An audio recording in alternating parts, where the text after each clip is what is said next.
Hi, this is Brian. Welcome back to Philosopher's Notes TV. Today, another great book, One Spirit Medicine.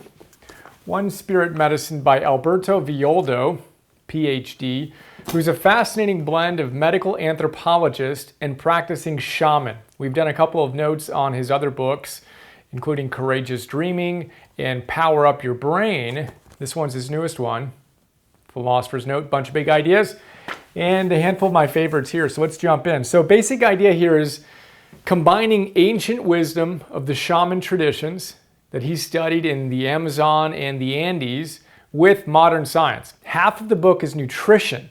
If we want to experience what he calls one spirit medicine as we optimize our lives, actualize our potential, and connect to something bigger than ourselves, we have to start by getting our gut right. So, first big idea is the gut brain. The gut brain, otherwise known as your second brain. We've talked about this in a few other episodes. Every single time I read about the second brain in your gut, I'm blown away. 100 million neurons. 100 million neurons are in your gut. That's just blows me away. 100 million neurons. Think about that. 95%, Alberto tells us, of the serotonin that's used and created is in your gut.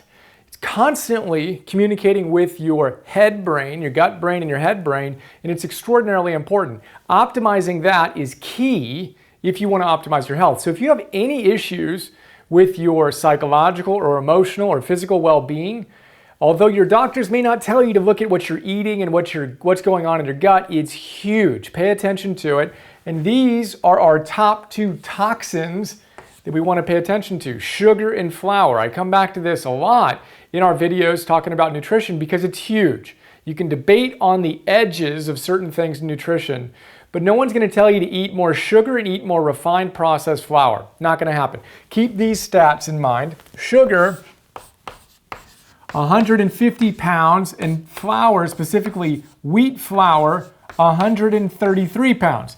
So, over our couple million years of evolutionary history, we had next to zero added sugar and next to zero wheat, minuscule amounts, right? Today, we have 150 pounds of sugar. The average American consumes 152 pounds of added sugar. In 1700, that was 5 pounds. And we eat 133 pounds of wheat alone. And that wheat, Alberto tells us, is very different than the wheat we had 100, even 75 years ago.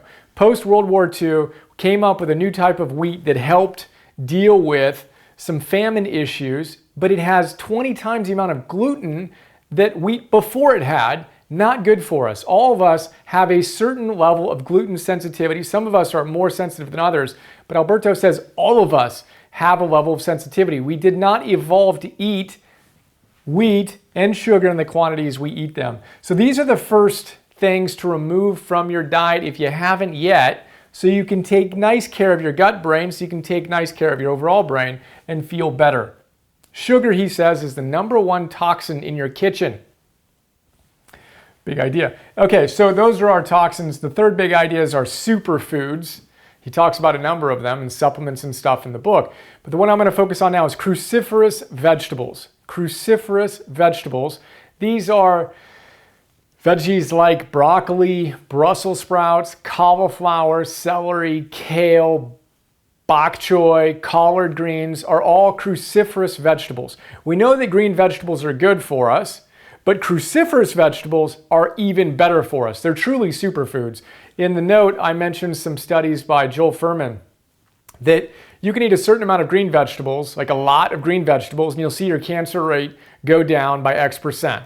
But if you eat a fraction of those green vegetables as cruciferous vegetables, your cancer rate will go down an equivalent amount on a fraction of the greens when they are cruciferous vegetables. So take out the sugar, take out the flour, and next time you're cruising through your grocery store or farmer's market or wherever you're buying your produce, pick up some cruciferous vegetables. I love kale, I love collard greens and bok choy. Brussels sprouts are amazing.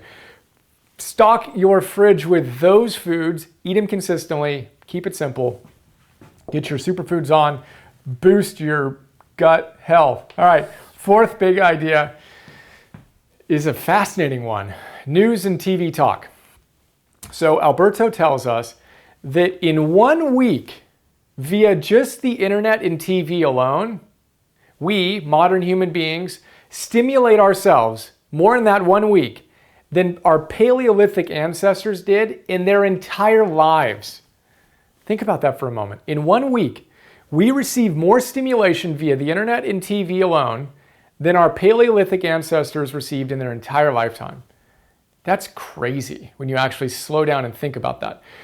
He talks about the fact that this is wreaking havoc on our overall sense of well-being. And we're going to have a hard time connecting to something bigger than ourselves, one spirit medicine, if we're constantly responding to that stimuli.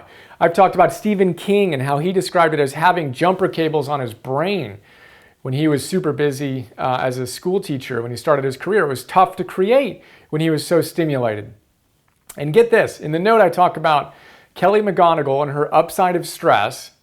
She talks about research done following the Boston Marathon bombing, 2013. So individuals who watched over 6 hours of news footage on the Boston Marathon bombing, 6 hours of TV viewing of that incident, those individuals who watched it had higher levels of post-traumatic stress than individuals who actually were involved in the event personally, were affected personally. Our brains didn't evolve to take in this type of data all the time. When we're constantly plugged into every single tragedy and trauma that's going on around the world 24/7, we just hit overwhelm. We can't handle it. Our brains can't differentiate between something happening over there to someone else and something happening here. It feels like it's all here. It's an amazing thing to keep in mind. And we need to reduce the load of that if we want to tap into this. He talks about it, we talk about it in the note, stillness, finding your breath, finding and cultivating stillness in your life. But this is huge. Another little data point from Kelly McGonigal. She says in The Upside of Stress that researchers have discovered that the greatest predictor of someone's fear and anxiety is the number of hours they spend watching TV talk shows. Crazy? Unplug, turn it off. Average American watches 34 hours of TV. That's equivalent to this 150 pounds and 133 pound stat. It's crazy. Fifth big idea, death and life. So the first half of the book is about nutrition, how we get our gut brain right, and then we move into some other stuff, and the book winds up with the medicine wheel. Alberto's a shaman, and he walks us through the 4 points on the medicine wheel: south, west, north, and east, each of which has its own journey, mythological framing, really cool stuff. But the one I want to talk about right now is the West. In the West, we embrace the fact that life goes through cycles of death and rebirth. You cannot have life without death, Alberto and all great teachers tell us. And it's in the West, and imagine a sun setting. We know that the sun sets in the West every day, but we also know that as the day ends, death comes to the day. We know it's going to come back. The sun rises in the east, and that's a cyclical pattern you can't break. You can't have eternal sunshine and eternal sunrises, period. You need to have the death cycle and then the rebirth. And he says we need to embrace that in our lives. What do you have in your life that you're holding on to that you need to let go of? As we face different challenges in our lives, we have opportunities to grow. He says the forest in the Amazon only grows from the death of other plants. That's what nourishes the canopy and the forest and the jungle. The jaguar dies, and his essence feeds the tree that feeds the monkey that the next jaguar is going to eat. So it's the same with our lives. We have cycles of death and rebirth, many cycles throughout our lives. Campbell and Nietzsche say the snake that cannot shed its skin must perish. We need to let go of the old so we can give birth to the new. It's a huge concept. Think about in your life where you might be holding on and where you can let go and move into the next life following the death. Sunset, sunrise, big idea. News, turn it off. Not good. Remember, your brain did not evolve to take in that much stress and stimulation. Oh, this is the line that Alberto shared that's just amazing. He says, our minds evolved to deal with one lion roaring at us at once, not the entire jungle turning against us. That's our experience, our felt experience by our subconscious mind when we're constantly consuming 24/7 of every single intense thing going on. It's as if the jungle is coming at us every single day. Not a wise thing.